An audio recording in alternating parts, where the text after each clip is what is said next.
Testing is an essential part of mobile application development, and most teams are running tests on their applications, checking whether they have a lot of coverage on their code, and also running some UI tests to see if everything is working or not.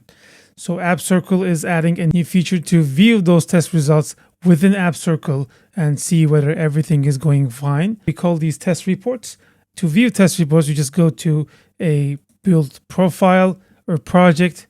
You can also call them projects. And then we have this new test tab, which is in beta right now, which displays the test results of your builds. In order to view these test results or generate them, you need a few certain workflow steps in your workflows, and let's check those.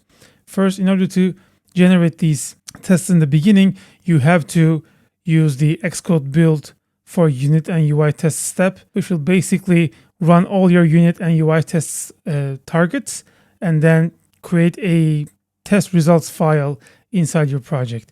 And the second essential step is the test reports step, which will actually parse all those results and then create the test reports that you see in the background in Appcircle. So these two steps are required for you to generate these tests.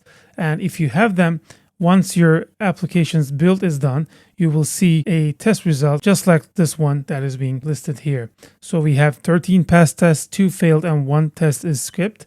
And I can see an overview from here for each of my builds that have these steps. And then if I click reports, I see a detailed report telling me how many tests that were run and how many of them has passed and my coverage percentage. And we also have these test suites in here. So this is my main unit tests. These are my UI tests. So let's just go to this first one. I see that one of them is failed. This is expected to fail, of course, and it shows me which line did the test fail.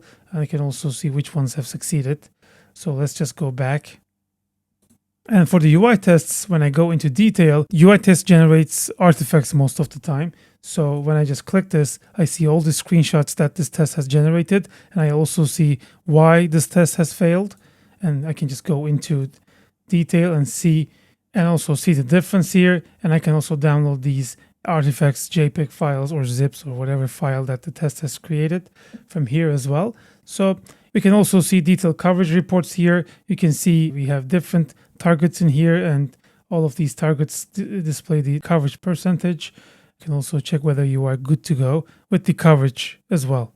So that's basically it. It's very simple to implement into your CI/CD systems, and then you can just view all your test results within Appcircle in one go. So thank you for listening to this, and I'll see you in the next video.